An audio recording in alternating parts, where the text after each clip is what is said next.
इजाज़त के साथ, अपने बहुत सारे असातिज़ा से गायबाना इजाज़त के साथ, अभी जो चंद चीज़ें मैंने आपके सामने रखनी हैं उसके हवाले से जिनसे मैंने म्यूज़िक सीखा है उनके उस्तादों का तो अभी ज़िक्र हुआ, मगर मेरे कुछ असातिज़ा ऐसे हैं जिन्होंने फ़िलासफ़ी ऑफ़ आर्ट पे मुझे इंट्रोड्यूस करवाया। आजकल वो बहुत मशहूर है, मिर्ज़ा अतर बेग साहब, अब तो बहुत मशहूर नावल निगार बन गए, मगर वो मैं हमेशा उनका ज़िक्र करता हूँ। एमए तक आते आते मुझे इतना अंदाज़ा नहीं था कि एस्थेटिक्स में यूरोप में और फ़िलासफ़ी ऑफ़ आर्ट पे इतना बहुत सा काम हुआ। तो वो और फिर एक हमारे मेरे मरहूम उस्ताद हैं प्रोफेसर शाहिद हुसैन, तो गवर्नमेंट कॉलेज से थे वो, और छोटे गुलाम अली ख़ान साहब, पारस साहब, सलीम हुसैन साहब का तो ज़िक्र होता ही रहता है, होना चाहिए। और बस आप ये समझें कि मैं बेउस्तादा नहीं हूँ किसी भी फील्ड में। अगर कुछ कमी रह गई है तो मेरी तरफ से रह गई है, लिटरेचर में, फ़िलासफ़ी में, टीचिंग में। बल्कि हमें कुछ ऐसे लोग मिले, उन्होंने ये भी हमें बताया कि टीच कैसे करते हैं बग़ैर सारी क्लास को सुलाए, जैसे अभी आपसे बात है। तो आप सब लोगों से इजाज़त के साथ सबसे पहली बात यह है कि फ़िलासफ़ी ऑफ़ आर्ट और एस्थेटिक्स को उर्दू में हम कहेंगे कि जमालियात या फ़लसफ़ा फ़न को आम तौर पे लोग हम मानी समझते हैं, और ये नेशनली भी और इंटरनेशनली भी। मैंने देखा कि कैम्ब्रिज, ऑक्सफोर्ड के भी उनके मैंने सेलेबाई देखे तो फ़िलासफ़ी ऑफ़ आर्ट की बजाय एस्थेटिक्स भी लिख देते हैं। इसको बिल्कुल यानी जमालियात असल में फ़लसफ़े ही की ब्रांच समझी जाती है। फ़लसफ़े की 3 बहुत बड़ी शाखें हैं, आपको मालूम ही है, मैं दोहरा दूँ, मेटाफिज़िक्स, एथिक्स और एस्थेटिक्स। तो इस हवाले से मगर कुछ लोग ऐसे हैं जिनका ये ख़्याल है कि फ़िलासफ़ी ऑफ़ आर्ट और एस्थेटिक्स को कुछ अलग करना चाहिए, जिसमें एक मैं भी शामिल हूँ। मतलब मेरा ये ख़्याल है कि जब आप कहते हैं ना जमालियात, तो जमालियात मैन मेड भी हो सकती है, गॉड मेड भी हो सकती है। किसी भी खूबसूरत चीज़ की तरफ इंसान की शख्सियत या जहन का कौन सा हिस्सा है जो लपकता है, और एक वक्त ऐसा आता है कि उस हुस्न की लपक इतनी ज़्यादा उसमें होती है कि बाकी चीज़ें, उनका अफादी पहलू, प्रैग्मेटिक पहलू या मॉरल पहलू उसके नज़दीक गैर अहम हो जाता है। ये सब चीज़ें हम डिस्कस करेंगे एस्थेटिक्स में। फ़िलासफ़ी ऑफ़ आर्ट में हम बुनियादी तौर पे चीज़ें डिस्कस करते हैं कि इंसान ने जो खूबसूरत चीज़ें बनाई हैं, रक़्स, मौसीकी, लिटरेचर, पेंटिंग, स्कल्पचर, तो वो खूबसूरती ही को देखेगा फ़िलासफ़ी ऑफ़ आर्ट, मगर क्रिएटिव ब्यूटीफुल ऑब्जेक्ट्स को, वो नियाग्रा फॉल को डिस्कस नहीं करेगा। यानी ये एक इसको मैं अंतर करता हूँ। दूसरी बात ये कि फ़िलासफ़ी ऑफ़ आर्ट या म्यूज़िक की जमालियात, मेरा ख़्याल है कि आगाज़ ही एक बहुत डिफ़िकल्ट क्वेश्चन से होती है। अभी प्रोग्राम शुरू होने से पहले दोस्त बात कर रहे थे कि म्यूज़िक की हर चीज़ मुश्किल है, तो अभी मैं आपसे शेयर करूँगा कि म्यूज़िक की थ्योरी किस कदर मुश्किल है। मसलन जमालियात मौसीकी या फ़िलासफ़ी ऑफ़ म्यूज़िक शुरू इस सवाल से होती है कि सिंपल सवाल है, मगर अभी देखते हैं कि इसका जवाब किस कदर मुश्किल है कि मौसीकी है क्या। अगर आप ये कहें, एक आम आदमी ये कह सकता है, बहुत से शायरों का भी ये ख्याल था, वो खिलाफ़ अदब है कि उनका नाम लूँ, कि मौसीकी को असल में कंटेंट शायरी देती है, तो असल में वो लफ्ज़ हैं जो, और बाकी तो बस वो ये कमज़ोर दावा है, क्योंकि अगर मौसीकी को कंटेंट शायरी देती है तो फिर सितार, तबला और ये सब बिल्कुल बेमानी होना चाहिए था, क्योंकि इसमें तो कोई लफ्ज़ नहीं है। और ऊदे ताना देरे ना भी खुदा न खासा बेमानी होना चाहिए था वो जो, यानी अगर मानी का ताल्लुक़ आप सिर्फ लफ्ज़ से जोड़ेंगे तो प्योर म्यूज़िक का क्या होगा। तो वो बेमानी ज़रूर है ज़बान की सतह पे, मगर वो स्ट्रक्चर की सतह पे बेमानी नहीं है। हाँ, ये हो सकता है कि कोई आदमी अपनी अगर कुछ तालीम और तरबियत में अगर फ़र्ज़ करें कोई मसला रह गया है या अपने उससे गौर नहीं कर रहा, तो वो बेमानी गाए या बेमानी बजाए, ये हो सकता है। मगर म्यूज़िक का स्ट्रक्चर इट्सेल्फ बेमानी नहीं होता, बामानी होता है और विदाउट लैंग्वेज होता है। तो ये एक स्टार्ट में एक मसला आ जाता है। मुझे अच्छी तरह याद है कि एमए म्यूज़िक की क्लासें पंजाब यूनिवर्सिटी में तो मेरा सब्जेक्ट होता था फ़िलासफ़ी म्यूज़िक। तो मैं उनको कहता था कि म्यूज़िक क्या है, तो वो सारे बड़े कंफ्यूज होते थे। फिर मतलब किसी ने कहा कि ये म्यूज़िक, मैंने कहा तो शायरी है, उन्होंने कहा ये म्यूज़िक है, मैंने कहा ये तो सुर है, अगर कुछ थोड़ा बहुत बताया ये म्यूज़िक है, मैंने तो ये तो लय है, किसी ने ऐसे नॉक किया कि मैंने कहा ये तो स्ट्राइक है, तो लय भी नहीं है, दो मात्रों का एक जैसा वक्फा होगा तो लय बनेगी ना।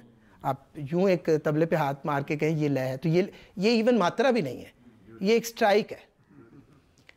तो फिर वो थोड़े से कंफ्यूज हो जाते थे कि क्या है म्यूज़िक। म्यूज़िक फ़नून में मौसीकी और अलूम में मैथमेटिक्स, ये इंसान के पास दो इंतहाई मिस्टीरियस, एब्स्ट्रैक्ट और नॉन लिंग्विस्टिक, मैथ को भी उस तरह की ऑर्डिनरी लैंग्वेज की हाजत नहीं है, म्यूज़िक को भी।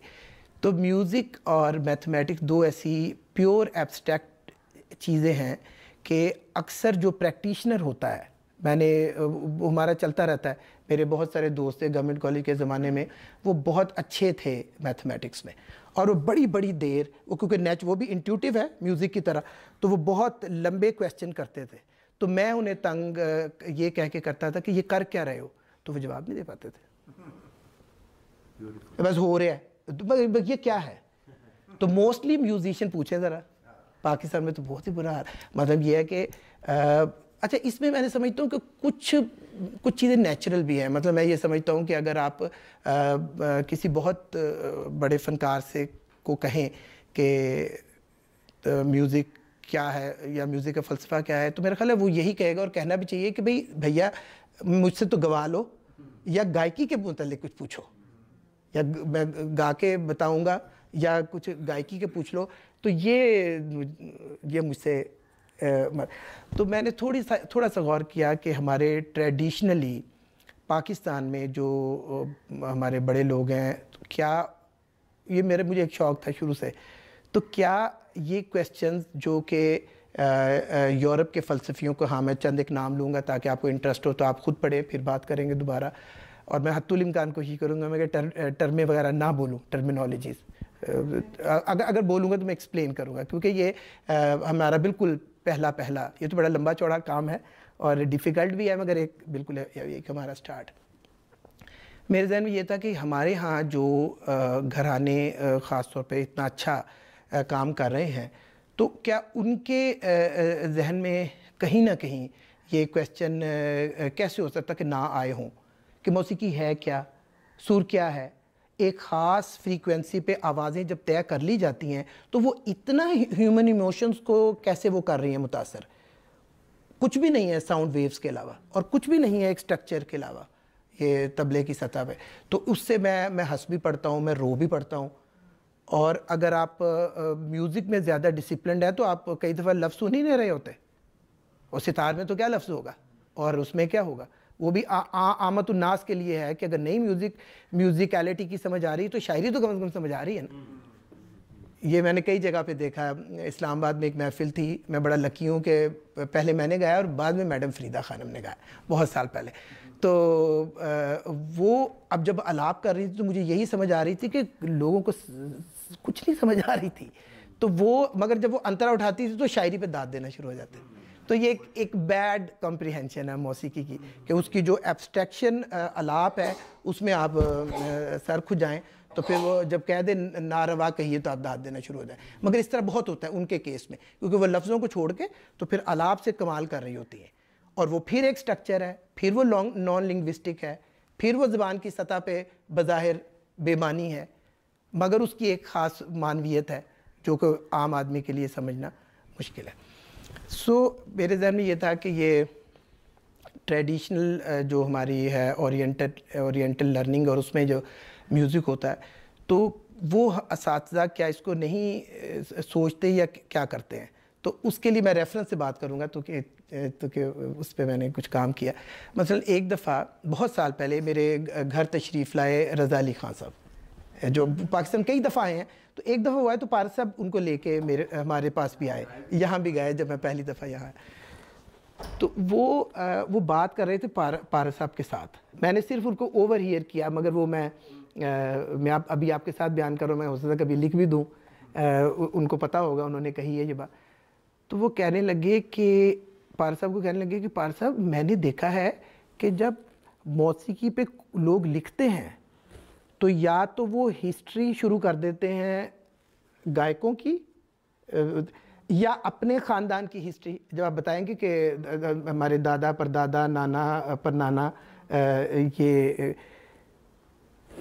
तो या फिर थोड़ा ग्रामर का बताना शुरू कर देते हैं कि ऑडो है, खाडो है, ऑडो संपूर्ण है। इसके अलावा कोई बात नहीं कही जाती। बिल्कुल वो पहुंचे, बिल्कुल ठीक हुए। क्या कहेंगे? अच्छा, अगर कुछ इसके अलावा कुछ कहना है तो फिर मैं तो यही कहूँगा कि 10-15 साल जैसे आप म्यूज़िक की प्रैक्टिस करते हैं, फ़िक्र व फ़लसफ़ा समाजियात को पढ़ाई करनी पड़ेगी। तो वो करने को तैयार कोई नहीं, वो ज़ाहिर म्यूज़िक ही प्रैक्टिकली नहीं होता। तो इसमें सबसे पहली बात तो ये है कि म्यूज़िक की थेरी में या म्यूज़िक की जमालियात में सबसे पहली बात तो ये है कि ये आप कह रही थी कि टर्म में बोलें तो मैं बोलता हूँ। Music is supposed to be the most abstract form of art, non-imitative, non-representational, non-linguistic। इसमें आप किसी चीज़ को इमिटेट तो नहीं कर रहे होते, आप किसी चीज़ को रिप्रेजेंट भी नहीं कर रहे होते, ये लिंग्विस्टिक भी नहीं है। तो ये फ़लसफ़ियों के लिए भी एक अरसे तक मसला रहा है कि ये क्या है। पेंटिंग, मैं ये मानता हूँ, थोड़ा बहुत मैं पेंटिंग को जानता हूँ, मुझे ये मालूम है कि सारी की सारी पेंटिंग भी रिप्रेजेंटेशनल नहीं होती, बिल्कुल नहीं होती। ये नहीं है कि आपने लाजमन लैंडस्केप ही बनाना है, पोर्ट्रेट ही करना है, आप बहुत कुछ एब्स्ट्रैक्ट भी कर सकते हैं। मगर बहरहाल म्यूज़िक पेंट करते हुए कोई बच्चा या बच्ची, ये ऐसे कभी नहीं होता कि एकदम से वो एब्स्ट्रैक्ट पेंटिंग शुरू कर दे, ऐसे होता भी नहीं। और टीचर उसको डिस्करेज भी करेंगे, वो कहेंगे कि नहीं, बुनियादी तौर पर तुम वो छवि बनाने की तो प्रैक्टिस करो कि अगर तैमूर साहब का पोर्ट्रेट बनाना है या कोई स्टिल लाइफ बतानी है तो वो थिंक आउट देयर, तो वो जो कुछ कर रहा या कर रही होगी उसके कॉरस्पॉन्डिंग रियलिटी बाहर मौजूद है। अदाकारी में भी आप जितने मर्जी क्रिएटिव हो जाए, एक नक्काली का पहलू शामिल है कि कहीं ना कहीं कुछ कैरेक्टर मैंने देखे हैं और मैं उसको मैं इमिटेट करूँगा। अगर सिर्फ इमिटेट करूँगा तो मिमिक कहलाऊँगा। मिमिक और एक्टर में एक फ़र्क है, उसकी भी लंबी डिस्कशन है हमारे यहाँ। एक्टर वो है, ये मैंने बहुत सारी चीज़ें किताबों से नहीं सीखी। दिलीप कुमार साहब से एक मैंने बात सीखी, उन्होंने कहा कि अगर मैं ये सोचूं कि मैं बूढ़ा हूँ, मैं बच्चा हूँ, मैं एक किसान हूँ, या भी ये जो सेट पे मेरी माँ बनी हुई है और मर रही है, तो अभी ओके का कट का आएगा तो उठ के चली जाएगी, और मैं ये सोचूं कि ये मैं हूँ, तो फिर तो ये सारे का सारा अमल, ये जो फिनोमिनोलॉजी ऑफ एक्टिंग है, ये सारी की सारी एक मिमिक्री बन जाएगी कि नकल। मैं वो साबित करने की कोशिश करूँगा कि जो मैं नहीं हूँ। तो उन्होंने कहा कि नहीं, ऐसा नहीं होता। एक्टर इस तरह सोचता है कि अगर मैं इसकी जगह होता तो क्या होता। और ये गौर कीजिए ज़रा, अब उन्होंने एस्थेटिक और फ़लसफ़ा पढ़ा, हो सकता है पढ़ा भी हो, और ना भी अगर पढ़ा तो अपनी जहानत से वो कहीं पहुंच रहे हैं कि साल हर साल एक काम किया है, तो उस पर क्यों नहीं इंसान सोचेगा कि ये है क्या। तो उन्होंने कहा कि मैं किसान बन गया, मैं अपनी उम्र से 10 साल बड़ा 10 साल छोटा हो गया, तो इसका ये मतलब नहीं है कि मैंने जो सामने है उसकी कॉपी कर दी। अगर मैं किसान होता, अगर मैं बूढ़ा होता, अगर मैं बच्चा होता, तो कहने लगे कि सिर्फ एक इफ़ लगाने से ये मिमिक्री की बजाय ह्यूमन इमेजिनेशन की कोई चीज़ बन जाती है। आगे चलने से पहले सबसे पहली बात, अभी मैं क्योंकि आप ज़रा सी हिम्मत रखें, अभी तो मेरा पहला पॉइंट भी मुझे तसल्ली नहीं हुई। तो सबसे पहली बात तो ये है कि जमालियात मौसीकी में पहली बात कि ये नॉन इमिटेटिव है, नॉन रिप्रेजेंटेशनल है, नॉन लिंग्विस्टिक है, और ये फौरी तौर पर बाज़ाहर किसी चीज़ को इमिटेट नहीं करता, किसी चीज़ को रिप्रेजेंट नहीं करता। बाहर की किसी कॉरस्पॉन्डिंग रियलिटी से उसकी मुशाबहत होनी ज़रूरी नहीं है। जो अदाकारी में, जो डांस की कुछ फॉर्म्स में, डांस की भी एक ख़ास अहमियत है, वो बाद में आता हूँ। अदाकारी में, पेंटिंग में, कहानीकारी में, ये जो बहुत नुमाया चीज़ है कि आप बाहर की किसी रियलिटी से अपने आप को जोड़ के रखें। हमारे पास तो सिर्फ नीरे गामा पामा गामा रेगा रेसा है। अब ये फौरी तौर पर बाहर किसी चीज़ को रिप्रेजेंट नहीं कर रहा, ना कर रहा है ना कर सकता। और इस सुरों के कुछ नाम लेने से कोई कहानी भी नहीं घट रही और कोई लिंग्विस्टिक मैसेज नहीं है, बल्कि हम ये कह सकते हैं कि ज़बान की सतह पे ये बेमानी ही है। या ऊदे ताना दे रे ना अता ताना दे रे ना। तो अब वो कई लोग, इसमें मुझे हैरत होती है कि बिला वजह अपना वो एनर्जी ज़ाया करते हैं। वो कहते हैं कि नहीं, इसके कोई ना कोई मतलब होगा। मतलब क्यों होगा? अगर सितार का अंग बनाया है अमीर खुसरो साहब ने इंसान गायकी के अंदर, तो ये बजाते खुद एक बड़ी चीज़ है। तो लाजमन उसके लफ्ज़ों के पीछे क्यों जा रहे हैं? तो तराने के लिए बहुत सारे लोगों का ये ख्याल है कि सितार का अंग गायकी में करने के लिए उन्होंने ऐसे किया, दीम दीम ताना ना दे रे ना तेरे। और अगर ये सरगम है, या सरगम भी छोड़े, अगर सिर्फ कोई आ के ज़रिए, अलाप के ज़रिए, आलाप बेमानी भी हो सकता है, मैं मानता हूँ बहुत सारी जगह पे हो जाता है, मगर अलाप बामानी भी हो सकता है। अब ये जो बेमानी और बामानी का फ़र्क है, यहाँ पर भी लैंग्वेज तय नहीं करेगी, तो फिर वो क्या चीज़ है? वो क्या चीज़ है? इस पे मुझे खैर अब हम करेंगे इंशाल्लाह। मुझे इस चीज़ का बहुत दुख है कि पाकिस्तान में ये मुबाहिस अभी शुरू भी नहीं हुई। मैंने फ़ोन पे तैमूर साहब से कहा, मैंने कहा जो आप शुरू कराना चाह रहे हैं ना, अगर आपसे पिछली नस्ल ने कर लिया होता तो कहने लगे कि नहीं चले, देर आए दुरुस्त आए। जब भी शुरू हुआ ये साथ साथ होना चाहिए था। मैं इसकी छोटी सी मिसाल आपको दूँ।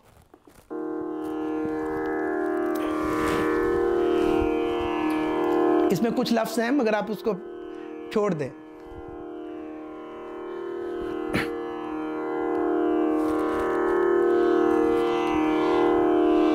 हे रंगीले हे ला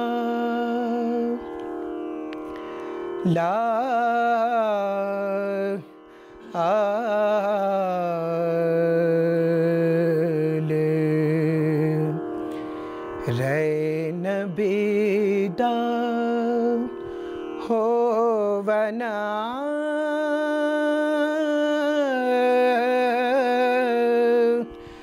ला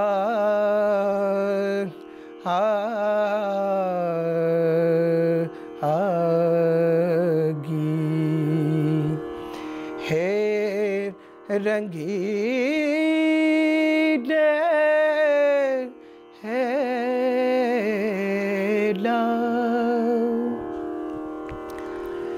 कब से मैं ठारी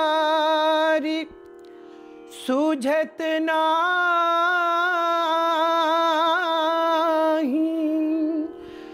जैसे मैं सोई वैसे जागी।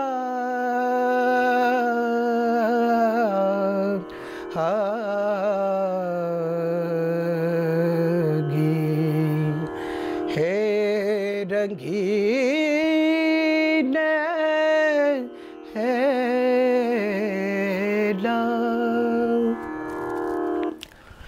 ये मैंने इसलिए मुझे गाना पड़ा कि अब आप 2 मिनट के लिए मेरे साथ ये भूल जाएं कि ये भैरव हैं, भैरव है।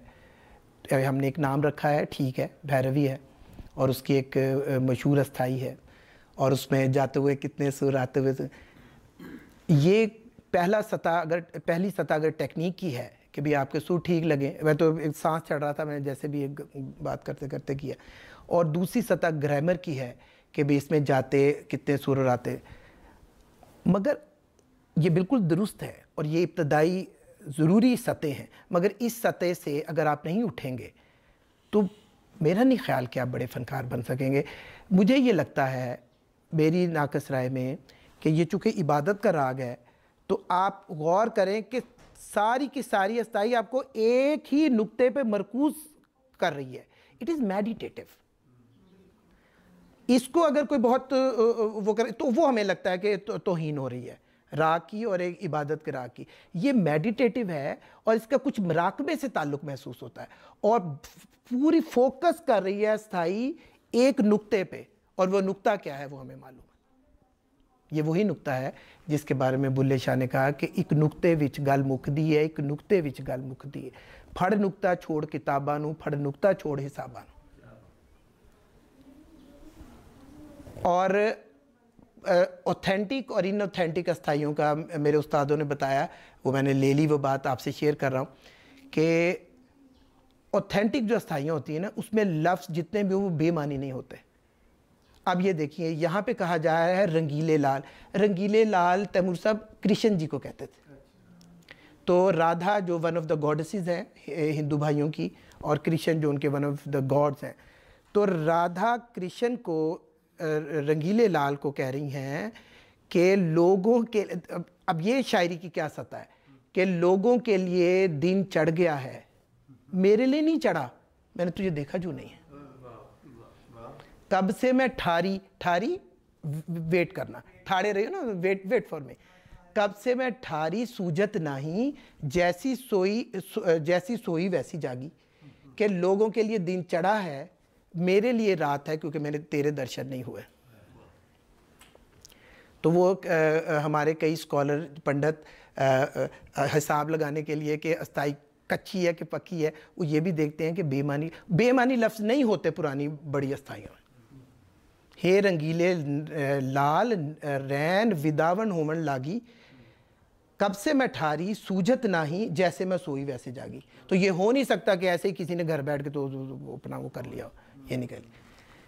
एक ये आगे चलते हैं। तो ये पहली अर्ज़ ये है कि म्यूज़िक स्टार्ट होगा अपनी टेक्निक से, और उसको वहाँ से ही स्टार्ट होना चाहिए, क्योंकि वो टेक्निकली एक बहुत मुश्किल आर्ट फॉर्म है, उसका स्ट्रक्चर बहुत मुश्किल है, और उसको सुर में होने के लिए, लय में होने चाहिए, कहने के आवाज़ को कल्चर करने के लिए कई साल दरकार होते हैं, इसमें कोई बहस नहीं है। उसके बाद म्यूज़िक की एक सतह है उसकी ग्रामर, क्योंकि ये भी तो मुमकिन है कि आप सुर में भी हों, लय में भी हो, राग फिर भी सारा गलत बजा रहे हो, तो ये अक्सर हो जाता है। वो ग्रामर की सतह है कि आपने कहा ऑडो खाडो, तो बढ़त में ऑडो खाडो रहा, या ऑडो संपूर्ण कहा। अगर आपने 5 और 7 कहे तो वो पालन करना है थ्रू, और सरगम के टुकड़े ऐसे नहीं बनाने चाहिए कि उसमें ऑडो खाडो हो जाए, खाडो ऑडो हो जाए। अच्छा, मगर ये भी सतह है ग्रामर की, और वो भी बिल्कुल नेचुरल है कि पहले प्रैक्टिस होती है, ग्रामर बाद। ज़बान के बारे में भी लिसानियात के माहिर यही बताते हैं कि पहले वो बोली गई है, कोई भी ज़बान बहुत अरसा बोली गई है, उसकी ग्रामर बाद में बनी। और हमारे तो ऐसे बहुत सारे राग हैं कि जो पहले फोक धुने थे, जैसे मांड है, जैसे पंजाब के कई ऐसे राग हैं, तो उसके बाद उसको प्रैक्टिस में तो फिर एक बड़ा रागी सामने आया और उसने उसको मुंज़बित कर दिया, उसके कुछ असूल बना दिए। मगर मसला ये है कि according to philosophy of music या एस्थेटिक्स ऑफ म्यूज़िक, यहाँ आके बात ख़त्म नहीं होती, बल्कि साथ साथ ये एक चीज़ ये चलनी चाहिए कि ये टेक्निक और ये ग्रामर, ये किस लिए, क्यों की ही क्यों जाए, ज़रूरत ही क्या है, इसमें तन मन धन क्यों लगा दिया जाए, क्यों सब कुछ छोड़ दिया जाए। जर्मनी के अजीम फ़लसफ़ी कांट ने इसका जवाब दिया है, वो मैं आपसे शेयर करूँगा। देखिए जवाब कैसा है। उसने कहा है कि ये जो आर्ट है, ख़ास तौर पे म्यूज़िक, ये प्योर इमेजिनेशन है और फ्री प्ले ऑफ इमेजिनेशन है, और अंतर उस चीज़ें हम सारी ज़िंदगी करते हैं प्रैग्मेटिक सतह पे, बल्कि ज़्यादातर ऐसे करते हैं। इसका फ़ायदा क्या है, कितने पैसे आएंगे, कितना मज़ा मिलेगा, क्या इसमें कोई मादी फ़ायदा क्या है। तो उसके लिए एक भला लफ्ज़ है अंग्रेज़ी का, प्रैग्मेटिक वैल्यू क्या है। हम उसको फ़लसफ़े में कहते हैं कि end result oriented, end result के। तो वो कहता है कि जो आर्ट करने वाले हैं ना, सबसे पहले तो इसको बॉदर नहीं करते, जो कि बहुत ज़्यादा लोगों को शायद यही, उनके लिए यही अहम होता है। तो प्रैग्मेटिक स्टेटमेंट आर्टिस्टिक स्टेटमेंट से इसलिए अलग हो जाती है कि अगर प्रैग्मेटिक एंड रिजल्ट चाह रही है और रिजल्ट ओरिएंटेड है, तो यहाँ पर तो इमेजिनेशन ही इमेजिनेशन है और फ्री प्ले ऑफ इमेजिनेशन है। जी बेलॉस भी है, और कुछ कोई किसी और दिन दिन दग तू ना कत्ता दग, अच्छा अब वो फौरी तौर पे उससे आपको क्या मिल रहा है और फौरी तौर पर आप क्या चीज़ उससे, अच्छा आप उसमें मगर आप ये देख रहे हैं कि हाँ एक चीज़ मिल रही है, ग्रेजुअली उसमें सुकून आना शुरू होता है, उसी जी वो भी तब जब आपके अंदर वो रचना शुरू हो जाए, या नीरे गामा पामा गामा रेगा रेसा नी धा नी रे सा। तो ये अब थोड़ा सा गौर करें तो ये बढ़ना शुरू कर देता है जब ये आपके अंदर रच जाए और आप इसकी आपके साथ दोस्ती हो जाए। वरना करने वाले को भी शुरू में ये मैं मान ही नहीं सकता, उसको भी शुरू में बेमानी ही लग रहा होता क्या कि अभी तो बहुत सारे ऐसे, मैं नाम नहीं लेना चाहता, ऐसे वो हैं जो सरगम के खिलाफ म्यूजिशियन भी हैं, तो वो पाकिस्तान में भी होगा कि तुम कर दो। तो हालांकि जो हमारे बड़े गायकों ने उसको, अच्छा यहाँ पर भी तैमूर साहब बामानी और बेमानी स्ट्रक्चर का फ़र्क है। सरगम को बेमानी तरीके से किया जा सकता है, मगर वो जो पुराने ट्रेडिशन थी गायक के, वो ऐसे नहीं करते थे। वो उसका कुछ ऐसा हिसाब बनाते थे कि वो मैं इसकी भी एक मिसाल देना चाहता हूँ। मैं पहले म्यूज़िक सीखता था, मशहूर बहुत बड़े मौसीकार हमारे सलीम इकबाल, सारे सब जानते हैं उनको, बड़े सगीर के, तो उन्होंने मुझे एमन की कुछ सरगम सिखाई। तो बड़ी मज़े की बात है, जब मैं पार साहब के पास आया ना तो एमन की बात, तो उन्होंने मुझे कहा कि मैं उनको कई बातें बताई, मैंने कहा मुझे तो सलीम साहब ने बहुत कुछ बताया, उनके बारे में आमतौर पर ये था कि नहीं बताते, तो मैंने कहा नहीं मुझे तो बहुत सारी चीज़ें उनके। तो जब मैंने सरगम की तो उन्होंने बड़ी इंपॉर्टेंट बात की पारस साहब ने, अब उनके वो भूल गए होंगे मगर मुझे याद है। वो कहने लगी कि ये सरगम की है, इतनी बेमानी है जैसे धुन हो, चूंकि म्यूजिक डायरेक्टर है मैं। इवन ये धुन क्या होती है, अब आम आदमी ये समझता है कि पहले फिल्मी धुन की एक शायरी होती है और शायरी के ऊपर धुन बनती है, ये रॉन्ग है। मैक्सिमम धुन पहले तैयार होती है, शायरी बाद में होती है। ये मैंने थोड़ी तहकीक की इस पे, क्योंकि जो जेन्युइन म्यूज़िकल माइंडेड आर्टिस्ट है वो शायरी के ऊपर नहीं चलता। बल्कि इस मामले में तो जो कैफ़ी आज़मी का एक इंटरव्यू है वो इंटरनेट पे मौजूद है, उन्होंने कहा कि जब हमने फ़िल्मों के लिए गाने लिखने शुरू किए तो मुझे एक चीज़ बड़ी तकलीफ़ देती थी कि ज़्यादातर मौसीकार पहले धुन देते थे। ये कैफ़ी आज़मी कह रहे हैं, शबाना के वाले पहले धुन देते थे और हमें कहते थे कि इस पे बोल लिखो। तो मुझे वो ऐसे लगता था कि जैसे आपने पहले कब्र खोद दी है और बाद में मुर्दे को काट पेंट के फिट कर दी। अच्छा, ये पॉइंट ऑफ व्यू एक शायर का हो सकता है, मौसीकार का नहीं। मौसीकार वो जो करते थे ठीक करते। मैं एक छोटी सी आपको मिसाल, बातों में ऐसे गाना नहीं चाहिए क्योंकि एक्साइटमेंट के साथ सांस ऊपर नीचे हो रहा होता है, फिर रिकॉर्डिंग भी हो रही है, मगर खैर कोई थोड़ा सुर इधर उधर हो गया तो माफ़ कीजिएगा। ये मैं सिर्फ स्ट्रक्चर की बात कर रहा हूँ कि हमारी गुफ्तगू से तो यही बरामद हो रहा है कि म्यूज़िक कुछ भी नहीं है एक मीनिंगफुल स्ट्रक्चर के अलावा। वो स्ट्रक्चर सुरों का या वो स्ट्रक्चर मात्रे का। आम आदमी के लिए उसमें शायरी और वो तो बिल्कुल ठोसी जाती है, ख़ासतौर पर फिल्म। तो ये देखें, इसके बारे में वो कह रहे थे कि ये तो बड़ा एमन का, तो मुझे उन्होंने से सिखाया निगा रेगा पा मा धा पा, निगा रेगा पा मा धा पा, मा पा गा मा रे गा रे सा नि धा नी रे गा रे सा नि धा नी रे सा, गा रे नी रे गा मा पा मा धा पा मा धा नी धा पा मा धा नी धा पा सा सा सा सा नी धा धा धा पा पा मा पा गा मा रे गा रे सा नि धा नी रे गा रे सा नि धा पा पानी दा सा नी रे गा रे सा नी रे गा मा रे गा रे सा नी रे गा मा पा मा गा रे सा पा मा धा पा मा गा रे सा सा नि धा पा मा गा सा नि धा पा मा पा गा मा रे गा रे सा नि धा नी रे गा रे सा नि धा नी रे सा, गा रे नी रे गा मा पा मा धा पा मा पा गा मा रे गा रे सा नि धा नी रे गा रे सा नि धा नी रे सा नी रे गा मा धा मा दा नी नी नी नी नी मदमनी नी नी नी नी नी नी नी नी नी दानी रे सा सा दानी रे गर सा नी सा नी ध प म प ग म रे ग रे सा नी दानी रे ग रे सा नी दानी रे सा। अच्छा, ये स्ट्रक्चर बेमानी नहीं कहे जा सकते।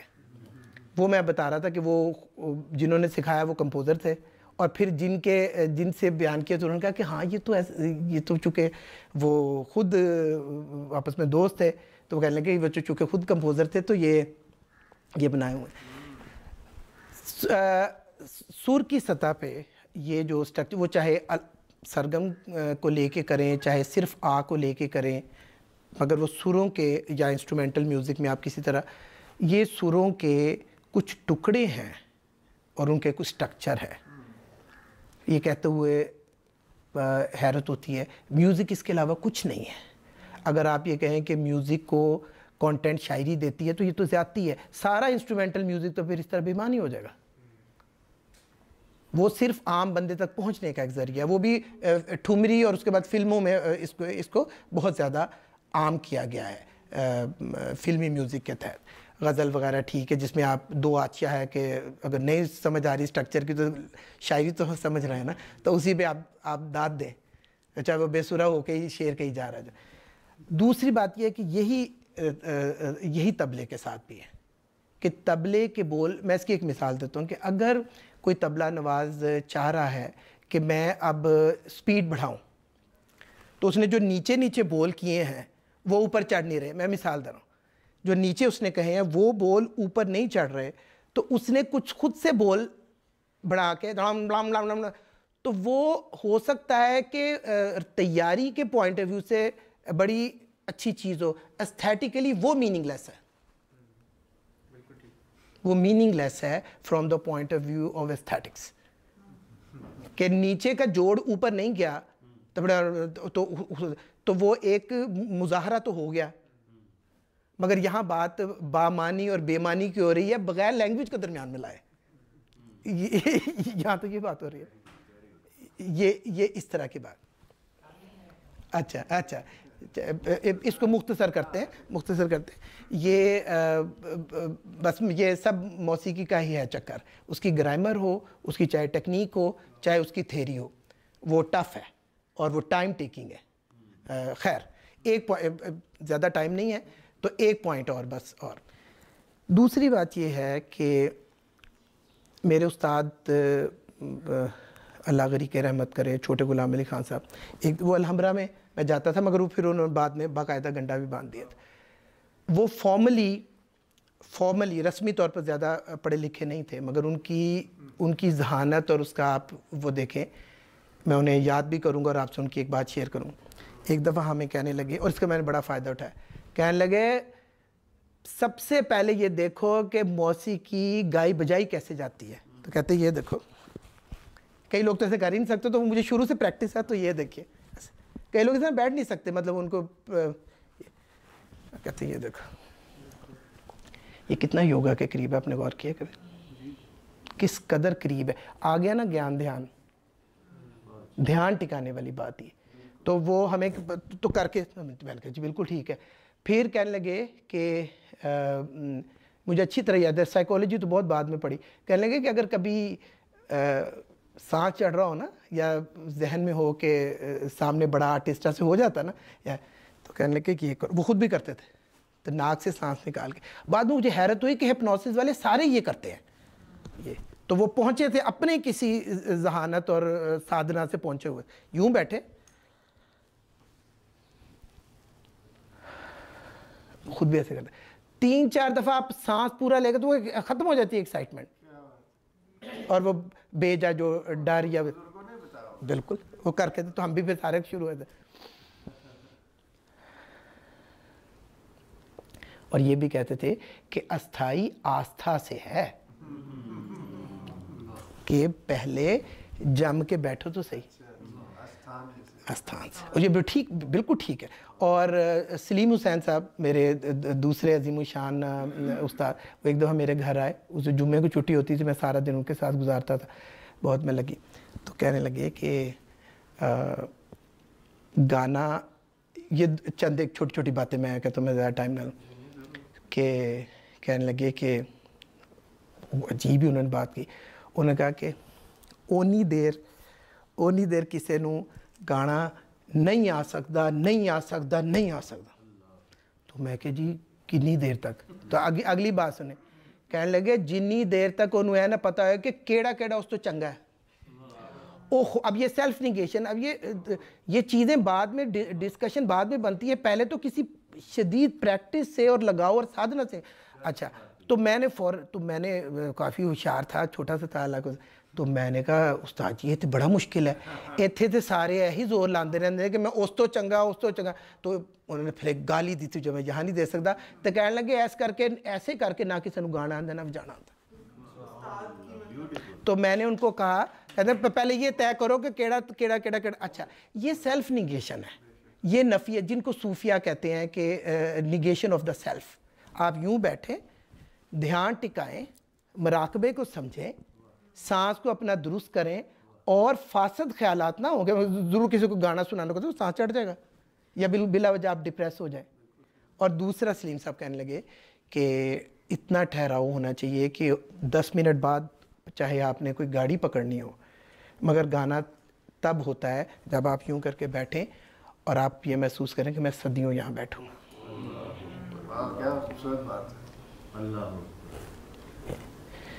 तो ये सेल्फ निगेशन, ये निगेशन ऑफ द सेल्फ। और एक बात सिर्फ और कि तैमूर साहब पिछले दिनों मुलाकात हुई, उससे ही मैं समझता हूँ ये बरकत हुई, मैं अब यहाँ आप तक पहुँचा। तो किसी से कह रहे थे एक शहर की तकरीब में कि म्यूज़िक खला से नहीं आता, उसके पीछे एक पूरी तहजीब होती है, जिसको मैंने ओवर हियर डिनर में पकड़ लिया। फ़िलासफ़ी ऑफ म्यूज़िक और एस्थेटिक्स ऑफ म्यूज़िक में आप देखें कि ये तहजीब नहीं है। सबसे पहली बात है कि कुर्सी मेज़ का कल्चर नहीं है हमारा। चटाई बिठाएंगे तो या वो फ़कीर की खानका पे होगी या शहनशाह के दरबार में, मगर हो गया ज़मीन पे बैठ के, आजिज़ी है। और ये देखें आप इस तरह बैठेंगे, अपना सांस संभालेंगे और सुर टिकाना। बस मैं यहाँ ख़त्म करता हूँ। हम टेक्निकली एक चीज़ कहते हैं कि वो सुर में है, वो बेसुरा है, वो कनसुरा है, वो तेतरा है। कनसुरा और तेतरा ये जो बारीक बारीक बेसुरे लोग होते हैं उनके लिए हमने निकाला हुआ है। एक तो सुर में एक बेसुरा कहते हैं, ये तेतरा है, कनसुरा। ये तो हम टेक्निकल कह रहे हैं। फिलोसॉफिकली पता सुर में कौन होता है? जिसका मराकबा पक्का हो, कुछ भी इसके अलावा नहीं, जिसका ध्यान टिका हो। जो सुर लगाए तो उस वक्त वो वाकई उस्ताद जी के बकौल दुनिया जहां को भूल जाए, एक्साइटेड भी ना हो और किसी से डरता भी ना फिरे जी, रूहानियत भी। और एक इस दुनिया से वही कांट वाली बात कि it is not pragmatic, it is not linguistic, it is not moral even, it is a free play of imagination, जिसमें आप जाते हैं और उससे कुछ बनाते हैं। लास्ट बट नॉट लीस्ट एक चीज़ होती है राशनल, एक इरेशनल। उर्दू वालों का तर्जुमा थोड़ा सा पीछे रह गया, अंग्रेज़ी आगे निकल गई मेरे हिसाब से। हमने तर्जुमा किया अक्ली गैर अक्ली। म्यूज़िक हमें सिखाता है कि एक चीज़ इरेशनल भी होती है, बियॉन्ड रैशनलिज्म। और इस बियॉन्ड रैशनल को जब तक हम नहीं समझते तो म्यूज़िक की जो मानवियत है और उसके जो मानी है, मानी सिर्फ लफ्ज़ों तक महदूद नहीं है। बहुत शुक्रिया।